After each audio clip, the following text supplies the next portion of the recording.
मैं 7 भाइयों की बहन हूँ। 6 भाई अच्छे ओहदों पर पहुँचे मगर 7वें को शायद किसी की नज़र लग गई, जो मेरा सबसे ज्यादा हमदर्द और मोहब्बत करने वाला भाई था। वो जिंदगी की दौड़ में पीछे रह गया। मेरे भाई का नाम जमान था।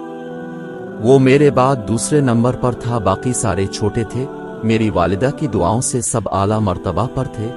जमान को भी वो दुआएं देती थीं, सब बच्चों से ज्यादा चाहती थी। मगर एफए के बाद वो पुलिस में भर्ती हो गया। अगरचा पढ़ना चाहता था, लेकिन वालिद साहिब का ख्वाब था कि उनका एक बेटा पुलिस में अफसर बने। वालिदा इस अमर के खिलाफ थीं, लेकिन वालिद साहिब के इसरार पर उसे पुलिस में भर्ती होना पड़ा। माँ ने कहा, देख बेटा, तो पुलिस में तो भर्ती हो गया है, लेकिन मेरी आखिरत का ख्याल रखना, कभी हराम ना खाना। भाई जमान ने माँ की ये बात गिरा में बांध ली। इस महकमे में 10 साल सर्विस की, कभी एक पैसा भी हराम का अपनी जेब में ना डाला। वालिदा की वफात के बाद भाई ने माँ की जुदाई से दिल बर्दाश्ता होकर मुलाजमत से इस्तीफा दे दिया। अपनी ईमानदारी की वजह से भाई कहीं भी 8-9 माह किसी एक जगह टुक नहीं सका। जमान भाई की बहादुरी का ये आलम था कि एक बार एक मुजरिम को पकड़ा था। उसने बहुत कहा, इंस्पेक्टर मुझे छोड़ दो तो मैं तुम्हें इतना पैसा दूंगा कि माला माल हो जाओगे, मगर जमान ने ना माना। इसने धमकियां दी कि अगर मुझे तुम्हारी वजह से जेल हो गई तो वापस आकर तुमको मार दूंगा। भाई ने इसके मुंह पर थप्पड़ मारा और कहीं आगे बढ़ा दिया। 6 माह बाद जमान का ट्रांसफर हो गया। फिर एक दिन वो मुजरिम आजाद घूमता नजर आया। उसने सिर्फ इतना कहा, इंस्पेक्टर मैंने बहुत पुलिस वाले देखे हैं, लेकिन तुम जैसा नहीं देखा। मैं तुम्हारा एहतराम करता हूँ, कभी कोई काम पड़े तो मुझे बताना, बस तुम अपने आप को ठीक कर लो। भाई ने जवाब दिया। कुछ अरसे बाद वो मुजरिम पुलिस मुकाबले में मारा गया। भाई ने माँ को वाकया सुनाया तो माँ के मुंह से बेइख्तियार निकला, ए अल्लाह हर माँ को नेक औलाद दे। अल्लाह जाने वो किस बदनसीब माँ की औलाद थी, अल्लाह उसकी मगफिरत करे, आमीन।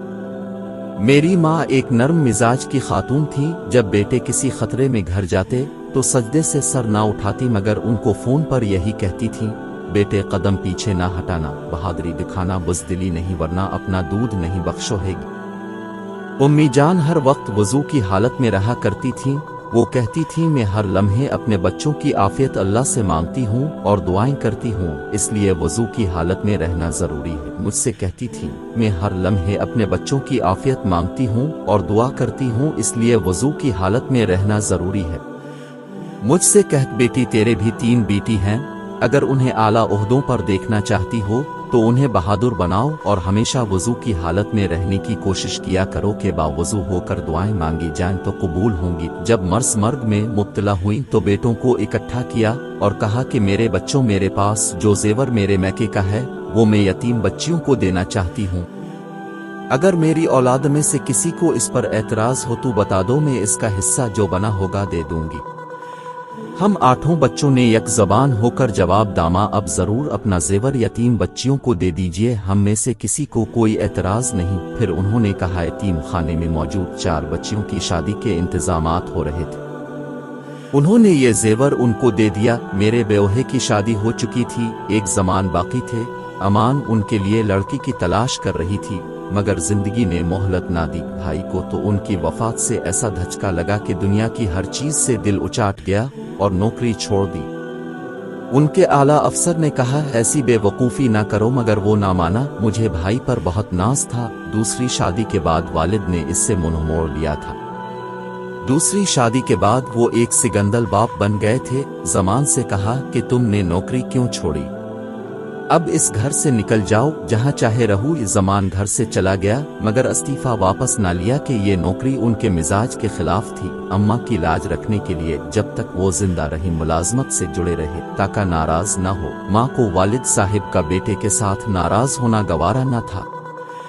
जब मुझे पता चला जमान को अब्बा जान ने घर बदर कर दिया है तो मैंने अम्मा के वास्ते देकर उन्हें अपने घर बुलाया। आए तो मगर कहा कि 3 दिन से ज्यादा तुम्हारे घर नहीं रुकूंगा। तुम शादीशुदा और शादीशुदा बहन के घर रहना अच्छी बात नहीं। जमान भाई की जेब में 1500 रुपए थे। मालूम हुआ कि एक वक्त का खाना होटल से लेकर खाना है।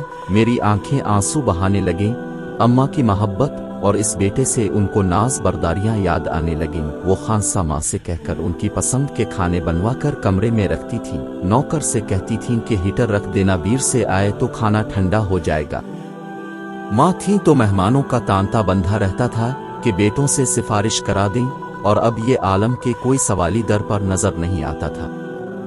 جیسے ساری برکتیں ماں کے ساتھ چلی گئی تھی، خاندان میں سبھی کو ایک دوسرے سے گلے شکوے ہوئے تھے، مگر میری اماں سے کبھی کسی کو کوئی گلہ شکو نہ ہوا۔